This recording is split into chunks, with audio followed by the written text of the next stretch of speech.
BJP ಪಾಳ್ಯದಲ್ಲಿ ನಡೀತಾ ಇರುವ ರಾಜ್ಯಾಧ್ಯಕ್ಷ ಬದಲಾವಣೆಯ ವಿಚಾರವನ್ನು ಪ್ರಸ್ತಾಪ ಮಾಡ್ತಾ ಇದೆ. ವಿಜೇಂದ್ರ ಅವರನ್ನ ಬದಲಾವಣೆ ಮಾಡುವಂತಹ ಪ್ರಸಂಗಕ್ಕೆ ಬಿಜೆಪಿಯ ಹೈಕಮಾಂಡ್ ಮುಂದಾಗುತ್ತಾ ಅನ್ನೋ ವಿಚಾರವನ್ನ ನಾವು ಗಮನ ವಹಿಸಿದಾಗ ವಿಜೇಂದ್ರ ಅವರ ಪ್ಲಸ್ ಅಂಡ್ ಮೈನಸ್ ಕೂಡ ಚರ್ಚೆಗೆ ಒಳಪಡಬೇಕಾಗತ್ತೆ. ವಿಜೇಂದ್ರ ಅವರಿಗಿರುವ ಬಲ ಏನು? ಬಿಜೆಪಿಯ ರಾಜ್ಯಾಧ್ಯಕ್ಷರಾಗ್ತಾ ಇದೆ ಅಂತ ಯಡಿಯೂರಪ್ಪನವರ ಪುತ್ರ, ಸಮುದಾಯ ಬಲ ಅದೆಲ್ಲವೂ ಸರಿಯೇ. ಆದರೆ ವಿಜೇಂದ್ರ ಅವರು ರಾಜ್ಯಾಧ್ಯಕ್ಷರಾಗ್ತಾ ಇದ್ದಂತೆ ಪಕ್ಷ ಸಂಘಟನೆ ಕಡೆಗೆ ಗಮನವನ್ನು ಕೊಡೋ ಪ್ರಯತ್ನವನ್ನು ಮಾಡಲಿಕ್ಕೆ ಪ್ರಾರಂಭ ಮಾಡಿದ್ರು.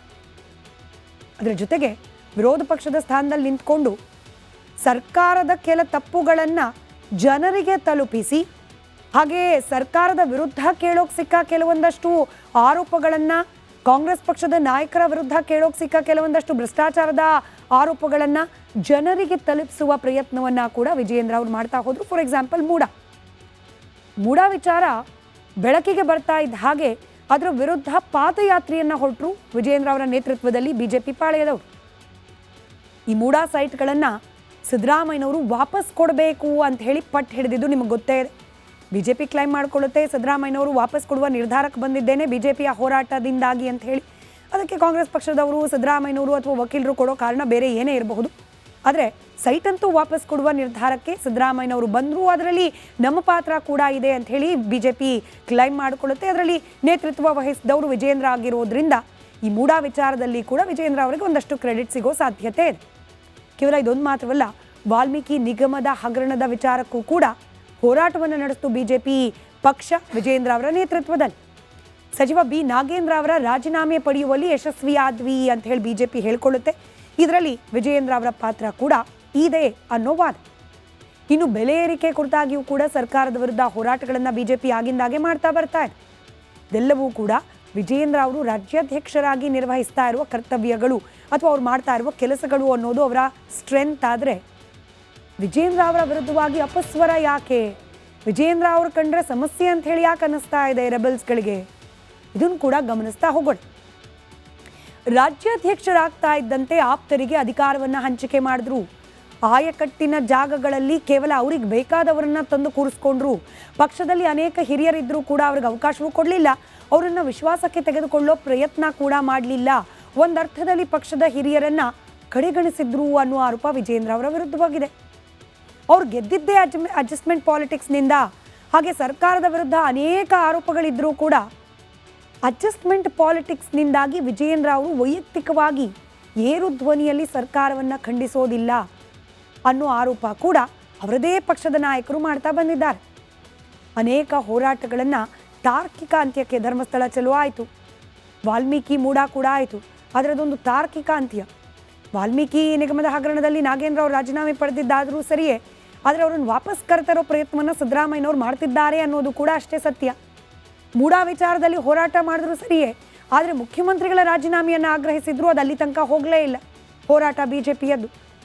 ಇನ್ನು ಬೆಲೆ ಏರಿಕೆ ವಿಚಾರಕ್ಕೂ ಕೂಡ ಸಮರ್ಥವಾಗಿ ಒಂದು ಲಾಜಿಕಲ್ ಎಂಡ್ ಅಥವಾ ಸರ್ಕಾರಕ್ಕೆ ಬಿಸಿ ಮುಟ್ಟೋ ರೀತಿಯಲ್ಲಿ ಹೋರಾಟಗಳ ಸ್ವರ ಕೂಡ ವಿಜೇಂದ್ರ ಅವರ ವಿರುದ್ಧವಾಗಿದೆ. ಪಕ್ಷದ ಶಾಸಕರನ್ನೇ ವಿಶ್ವಾಸಕ್ಕೆ ಪಡೆಯುವಲ್ಲಿ ವಿಫಲರಾಗ್ತಾ ಇದ್ದಾರೆ ಅನ್ನೋ ಆರೋಪ. ಇದರ ಜೊತೆಗೆ ಈ ಗೊಂದಲದ ನಡುವೆ ಅಧಿಕೃತವಾಗಿ ಹೈಕಮಾಂಡ್ ಅಧ್ಯಕ್ಷರನ್ನಾಗಿ ಮಾಡಿಬಿಡ್ಲಿ, ಆಮೇಲೆ ಕೆಲಸ ಮಾಡೋಣ ಅನ್ನೋ ಮನಸ್ಥಿತಿಯಲ್ಲೂ ವಿಜೇಂದ್ರ ಅವರು ಇರಬಹುದು ಅನ್ನೋ ಅನುಮಾನ, ಅದೇ ನಿಟ್ಟಿನ ಆಕ್ಷೇಪಣೆ ವಿಜೇಂದ್ರ ಅವರ ವಿರುದ್ಧವಾಗಿದೆ. ಹೀಗಾಗಿ ಬಿಜೆಪಿ ಹೈಕಮಾಂಡ್ ಇತ್ತ ತಿರುಗಿ ನೋಡಿ ನಿರ್ಧಾರವನ್ನು ತೆಗೆದುಕೊಳ್ಳೋ ಸಂದರ್ಭದಲ್ಲಿ ಯಾವ ವಾದಕ್ಕೆ ಹೆಚ್ಚಿನ ಮನ್ನಣೆಯನ್ನು ಕೊಡುತ್ತೆ ಕಾದ್ ನೋಡೋಣ. ಬಿಜೆಪಿ ಪಾಳ್ಯದಲ್ಲಿ ನಡೀತಾ ಇರುವ ರಾಜ್ಯಾಧ್ಯಕ್ಷ ಬದಲಾವಣೆಯ ವಿಚಾರವನ್ನು ಪ್ರಸ್ತಾಪ ಮಾಡ್ತಾ ಇದೆ.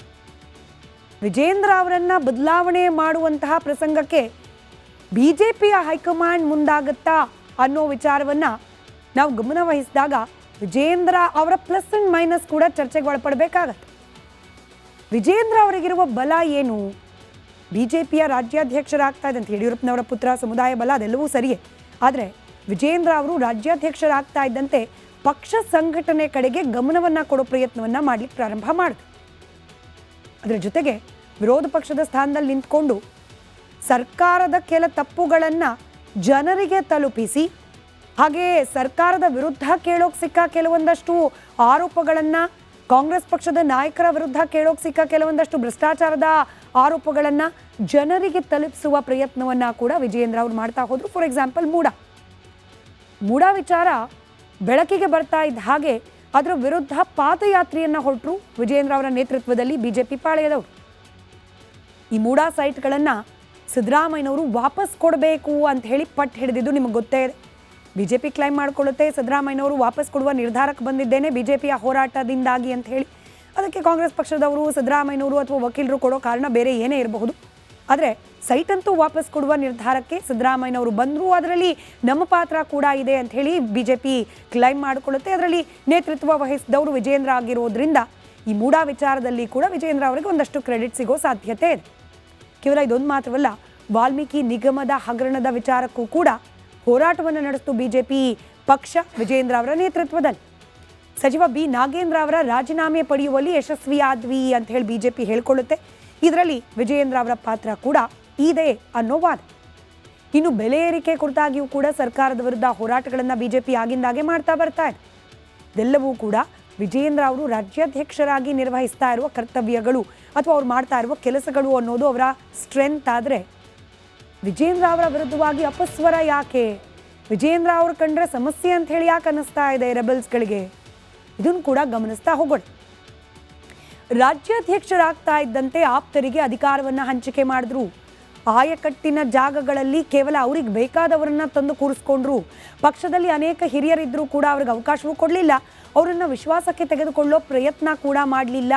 ಒಂದರ್ಥದಲ್ಲಿ ಪಕ್ಷದ ಹಿರಿಯರನ್ನ ಕಡೆಗಣಿಸಿದ್ರು ಅನ್ನೋ ಆರೋಪ ವಿಜಯೇಂದ್ರ ಅವರ ವಿರುದ್ಧವಾಗಿದೆ. ಅವ್ರು ಗೆದ್ದಿದ್ದೇ ಅಡ್ಜಸ್ಟ್ಮೆಂಟ್ ಪಾಲಿಟಿಕ್ಸ್ನಿಂದ.